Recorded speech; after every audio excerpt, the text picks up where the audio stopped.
One of the reasons orchestral mock-ups don't always end up sounding particularly realistic has almost nothing to do with how skilled you are at creating them. Sometimes it comes down to the age-old matters of time and money. I'll explain. Every composer I've ever had a conversation with about doing mock-ups has said that they spend more time doing the mock-ups than they do writing the music.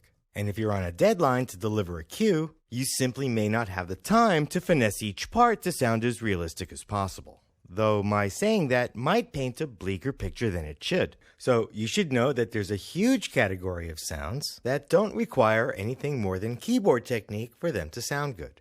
This is a category of sounds that we can put under the general umbrella of keyboard-friendly sounds. And this includes mallet instruments, plucked and struck string instruments, pretty much any staccato articulation on any instrument, struck percussion instruments, and of course, keyboard instruments like the celesta. Now there are two main reasons why these sounds respond so well to normal keyboard technique. The first is just the natural correlation of playing these sounds louder and softer by playing keys harder and softer, but the main reason is that once you trigger these sounds, there's really nothing more you can do to them other than to wait for them to die out or decay. And it's not idiomatic or even possible with many of the shorter sounds to impart any kind of additional expression once the note is struck, plucked, or otherwise played. Now, of course, there are always exceptions, with acoustic guitar being a pretty obvious one. And as an interesting aside, when violinists play pizzicato, they're producing very short notes, but they still have a tendency to add vibrato to those notes, very much as a guitarist would do. Anyway, asides aside, the only time you'll really need to apply additional programming techniques for these sounds is to dampen ringy sounds such as timpani, harp, chimes, and cymbals. And that's something I'll talk about later on in the course.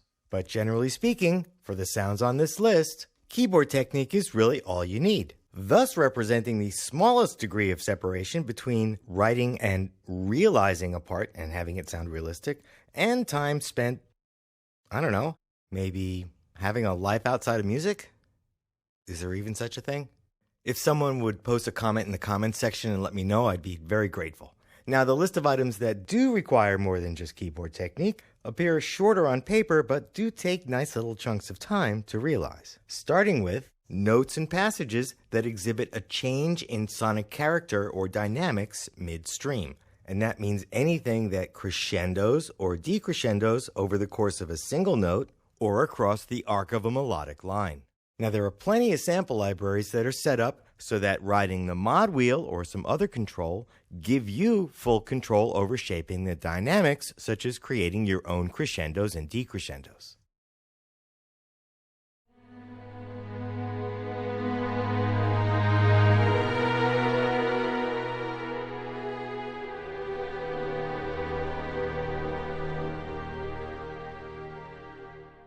Now perhaps you're thinking, hey, that's easy. I'll just push up the mod wheel, crescendo, done. But it actually takes quite a bit of practice with each individual library and then each instrument within that library to develop a feel for how the sound responds when you move the wheel. And there's also the matter of figuring out the best place to start and stop the wheel for any given crescendo or decrescendo gesture. So even a simple thing like a crescendo can actually take more time than you might think. Anyway, this is a topic that I'm going to be going into more detail about later on in the course. And I know I say that a lot, but it's true. So the next degree of separation now starts to involve a separation between the amount of time you spend in the studio and the amount of time you have to get ready for that hot date and the money you can spend on that date. And that is this item, achieving an authentic legato sound for string, woodwind, and brass passages. This is and continues to be a really difficult challenge for sample library developers to make legato instruments that work universally for any situation.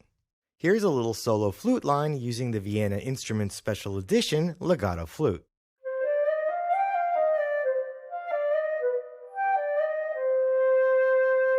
Did you notice how the pitch glides from note to note to note?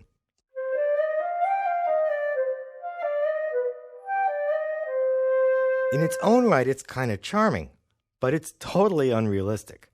Now listen to this.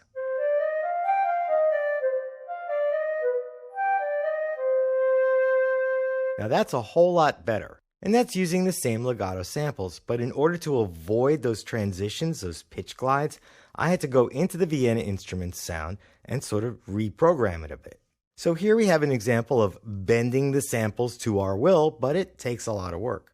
On the other hand, here's an excerpt from a little number I wrote called A Bonding Experience, using a Hollywood Strings violin patch that has an absolutely luscious portamento legato.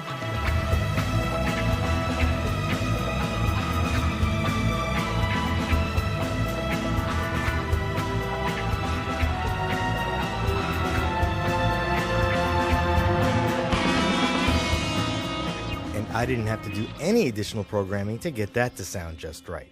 So the moral of this story is that an authentic legato sound sometimes comes either at the expense of additional programming time or the expense of buying additional libraries which are more suitable or appropriate for whatever you're writing.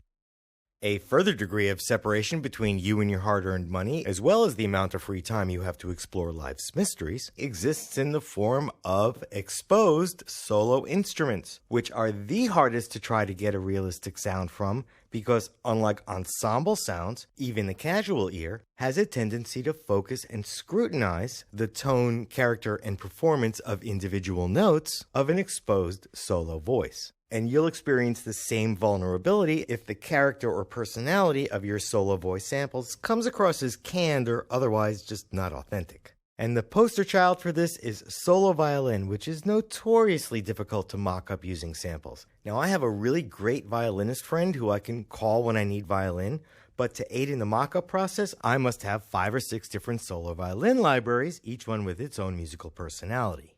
Hence, the $ moves further to the right.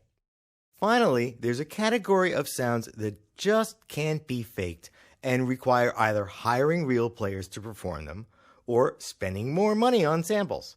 And in this category, we have instrumental special effects, such as portamento or glide on strings,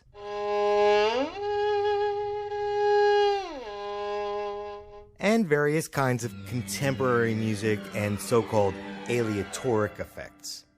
But okay, you're in the business of writing orchestral music and you've resigned yourself... Sorry, I read the wrong script here. You've dedicated yourself to spending time and money to get your music to sound more realistic. But how real can it sound, considering you're spending all this time and money? And that's what I'm going to talk about next.